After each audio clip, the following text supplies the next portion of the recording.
Welcome back to the Joyous Kingdom. In today's video, I have a great conversation between me and Brett Malinowski, serial entrepreneur and master at explaining difficult concepts in a very easy to follow manner. We pretty much covered all the bases for artificial intelligence and how it applies to business and Web3 as a whole. We talked about the metaverse, universal-based income. We talked about how this changes culture, how it affects capitalism, different ways to integrate into your business with a whole lot of real-world examples. Guys, this conversation has so much value. I hope you stay till the end. Y'all know I'm a fucking metaverse maxi, so if you're excited to learn, smash the like button for me, subscribe to the channel, join the kingdom, likes, retweets, wherever you're watching this, they all help. As you know, the goal of this channel is to instill the knowledge and confidence it's going to take to navigate this metaverse on your own one day. So if that sounds good to you, let's get into the video.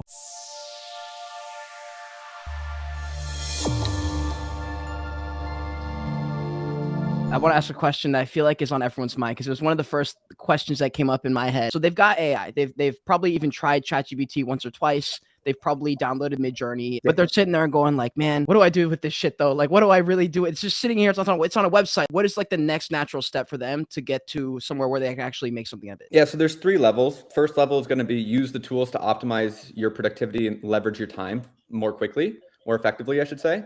And so like, yeah, if you're in a business where you need to write landing page copy, sales copy, automated emails, use the language models. If you're in an industry where you use art, if your thumbnail, like I use DALL-E or Stable Diffusion to give me pieces of my thumbnail, like very high quality 3D generated stuff. Then I just Photoshop different layers and that's how I make the thumbnails. So I don't need like a person has 20 years of 3D experience to be able to make me these models. I can just prompt it.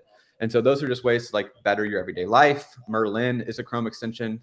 Optimize your time. Level 2 is use the API to solve simple problems. This is not like a drop shipping, like I can make a 1 hour long video and you go to this website, you make an account, then you integrate it into Shopify, and then you add copy, then you go to Alibaba, you pick a product, then you run ads. Like that's like a very clear linear path.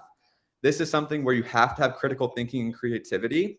But what is so cool about this shit is that they spent 7 years and $1 billion to make the most advanced AI that's ever been released to the public. And they just let anybody use it. And then they make an API so you can plug it into the back end and make any product you want. That is not normal for a company to do because it goes against maximizing shareholder value. If they wanted to make money, they would charge way more for this and they wouldn't make it publicly available because then you'd have to be using ChatGPT. But they made it publicly available at a very cheap rate. And so you're literally allowed to take their product. They made the fucking product. And you can take their product and now you can just integrate it into one specific niche use case, which is what that whole 7 best business ideas point of that video is. Yeah. Because people are limited by their own creativity. And when you go to ChatGPT and you try to show it to someone, it can be anything. So then you struggle to really understand how can I specifically use it, which is kind of your question. Yeah. And so you just need to find a problem, find an industry that you have knowledge in, and say, wow, ChatGPT could really be used to help me fucking find knowledge in a specific industry really quickly. An easy one is like radiology or like law fields. Like if you need to like see what a specific law is, or like terms of service of Twitter. Like we're making a SaaS product. We needed to know if this followed the terms of service. We just fucking asked it and it said exactly what was related to the terms of service. And so you can find like a very specific niche that you're an expert in with your knowledge and then just use the API and then literally tell people, this is the AI tool to help you find the Twitter terms of service if you're compliant. And then it's like, we'll give you some prompt suggestions, or people can just ask that right questions, like telling them how to ask, how to think. The third level is that plus different models. You know, Zerk, he has a really interesting business that's on Etsy. And these are people who get like custom art pieces. And these were drawn by people on Etsy. They can get a custom art piece of their dog, let's say.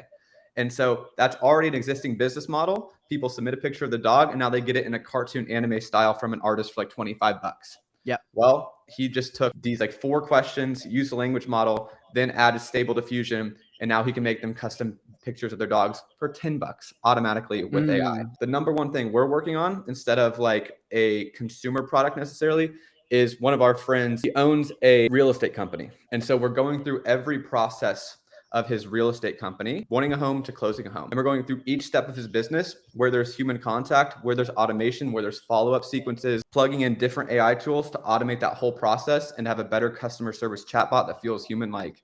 And then also helping their actual team members being able to recall information more quickly. And so we're going through an entire business's system and process, creating a SaaS around that, and then we'll sell that B2B. Reminds me a little bit of the Bitcoin drop when they like released Bitcoin so that it could be like a decentralized thing and some people could build on top of it. It does kind of push the same direction / narrative of the world we may be headed to, which is a world where it's open to build because it's innovation, because we're in the land of innovation, which is why the AI world kind of interlocks with the Web3 world, or at least kind of meshes crowds. They go together hand in hand. So back to your point where people are complaining about NFT people switching to AI. Why are you pigeonholing people into only talking about one future technology? NFTs are not here. They're not popular. They're actually hated by everybody. And at any point, you're only making it worse by gatekeeping and complaining more as an NFT influencer. Every business will have NFTs and AI in them. So why would you not cover both as a content creator, especially when 7 people total are searching NFT content right now? AI, we already see deep fakes. We already see you can post a picture of you in a Lambo in front of a mansion at any time, and it's photorealistic. Right. Like, you cannot tell the difference. Once everything is indistinguishable, I can make any fucking photo of me in front of a house, and I'm going to sell you my make $1 million this week course because I'm a fucking baller. How are you going to differentiate if I actually do own that Lambo? I actually do own that house. NFTs, baby, fucking go. So this expedites the need for virtual, physical verification of ownership. And so every Lamborghini is going to have to come with some sort of way to verify that you own this, and you're going to want to distinguish or display that online. AI expedites the need for NFTs because we're not going to be able to tell what's real at all anymore. And NFTs are that's the exact problem they solve. Anybody can create an NFT that can be bought and sold anywhere on the internet really easily. And so why would a company invest 100 grand into R&D and making their own marketplace, their own thing, unless they're like a multi-billion-dollar company? So that's the biggest bullish use case for NFTs and Web3 is how easy it is for the everyday person to create ownable, decentralized digital assets that can be bought and sold freely. So AI is essentially going to create the Ready Player One version of the metaverse. But this is where it gets like really concerning for me, or really trippy. How much money is made objectively in like markets and their inefficiencies based on human emotion? An AI was just made that can play poker. It knows how many cards are in a deck. It knows every single variable, and it's going to make optimal decisions. Well, that officially ruins online poker. Now it's just the best versus the best at all times. Same thing with the stock market. I would guess that BlackRock has like $19 trillion in total assets. I would guess they built a supercomputer and have an AI internally at the level of OpenAI, if not better. And that's why they're able to acquire so much more wealth than every other company. And they're just the first company that figured that out, and they're using that in a capitalistic system, and they're just milking it until the system breaks. Do you have a top 3 tools that you go for? ChatGPT is like the root of all these tools. So like when in doubt, ChatGPT, like that's just going to change your life. Merlin, if you don't want to have to go back and forth, you can just hit Command G and it'll have ChatGPT right then and there. Notion AI saves you a lot of time. I use DALL-E a lot for my thumbnails. What do you think about the Microsoft kind of combining a little bit with OpenAI? That's all your money into Microsoft. Did you also see that they dropped their VR department? I think they're finally favorable in one thing. They weren't like sexy at all with how big OpenAI got and ChatGPT got. This is looking really good on them. And now they're going to be like the first ones to go to market. You already know Google and Apple have equal, if not better, AI systems. And same with Facebook based on the amount of data they have, which is really what determines how good these AIs are. I'm just glad that they're focusing on one thing. I think Facebook will win the metaverse eventually with how much data they have. If they invest in AI properly and they use it the right way. I don't think like the Horizon Worlds is anywhere close, but they have the Oculus. They have the best headsets. They have the most data other than Google. They have the funding. They have the commitment. And if they just use their AI with that data, they could do great things. But it's just like a learning phase, and their time horizon is probably a decade. I'm going to invest a lot of money into Microsoft.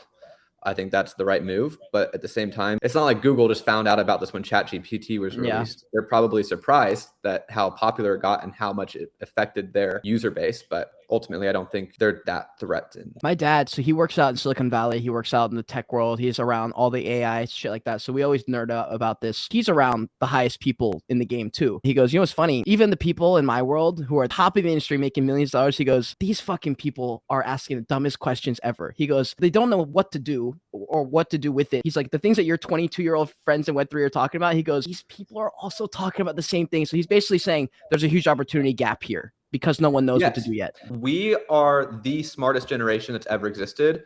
And it's like a 10 times increase. For my area, my kindergarten class was the first class where we had computers and the internet as like a class that was taught every single week. And on top of that, we had a computer in my home with internet the day I was born. And then on top of that, YouTube was around by the time I was like 7 or 8 years old. We literally saw the inception of this new medium called YouTube where anything could be uploaded. If we ever needed to learn something, if we were ever interested in something or needed a question answered, we could Google it or watch YouTube. And that is second nature to us. We've never not had that. And so if our parents wanted to learn something, drive to a library, sort through 8,000 books, pick 3 books, and then read through 300 pages to maybe get something relevant. Think about that gap. God, I feel like such a piece of 3 shit. seconds, them 3 hours just to figure out how many grams of sugar is in a donut. So that's why our parents are so adamant on going to college, because if you wanted to learn a skill, you wanted to learn a trade, you had to go learn from someone who worked in the industry for 20 years, where we can literally go on YouTube and I can learn from Naval Ravikant. I can learn from Reid Hoffman. I can watch MIT classes at any moment. And so now all of this is intuitive to us. Digital ownership, no shit. I played Call of Duty. I spent thousands of dollars on CSGO skins. And then same with AI. This is just a better technology. And it can just make me learn information faster. Prompt engineering is better than Google search. People just hate change, want to resist shit. The biggest constraint with the metaverse, in my opinion, has always been the visual experience. When people are doing an NFT to raise money for a metaverse, we're making a metaverse, I literally am like, go fuck yourself. Like, no, you're not. You're not making a better product than Rockstar. You're not making a better GTA. You're not making a better Fortnite. And even if you had $20 million, you're not doing that because these are billion-dollar companies. The visual side's always what's made me say the metaverse is fake, because I just want to make sure people like don't waste their money. But in reality, if AI can make mid-journey level photos, translate that to a 3D world, it's just a matter of computing power at this point. Anybody can create a fully photorealistic, stylistic 3D world. And Web3 is just a technology that creates like the horizontal communication layer of the ownable assets. AI creates the visual aspect, which is what's going to drive mass adoption. Now you just know you own these things on the internet, which are on the backbone of blockchains and NFTs, but no one will ever know that. There's a good chance that we go to a universal basic income because there's no free markets. Then there's 2 options. Do we become like an artistic Renaissance world where we just focus on crafts, love, spirituality, just doing stuff for the sake of the craft and arts and whatnot? Or I think it's a little more dystopian. We get the metaverse and we go into Ready Player One, where now you're just competing for status within a virtual world where there's a digital currency. There's ways to level up, there's ways to stand out. I would probably objectively understand that it's not good for my mental health to be in a metaverse in a game. But if that's what I was striving for, then great. I would hope that I can get enough resources before it gets to that point that it's an option for me. Where a lot of people will be baseline, no money, on the same income, and they'll have to compete in the metaverse to gain status, resources, and whatnot. You just feel the whole world has anxiety, like right now. Like there's never been a time where we've had access to so much information. Everyone's seen a recession coming. Everyone's seen how much debt there is, and everyone is fully aware that this is coming. It's just like happening. It's a very weird time. Layer into that with AI, like this very well could be the last few years for people to actually be able to make money. Oh my God. That's quite a fucking statement too. Right now, there's a value arbitrage that I talked about in that video where like we can use the tool to solve this little problem, help lawyers, help doctors. 3 years, one AI will do all that. And you'll just have one AI that you can literally talk to. No longer ever need an advisor. Gone. It could be 5, it could be 10, but I don't see anything longer than 10 that's a reality where an AI is better than any human being ever at anything. And so if that's the case, where do you stand out? Where do you actually provide value to the world yourself to make money other than creative thinking? I don't know. It's really weird to think about. All right, guys, I hope you enjoyed that conversation. So what I would do next after getting kind of this like broad overview is dive a little bit deeper and start to watch podcasts with some of these experts in the field, people who've been working in artificial intelligence, people who are software engineers, things like that. And if you enjoyed this video, make sure you smash the like button for me, subscribe to the channel, join the kingdom, likes, retweets, all the things help. If you want to see more, click on one of these boxes on the side of me. Until next time, continue on your joy age, continue to learn, and be grateful you're alive watching this video. Bye.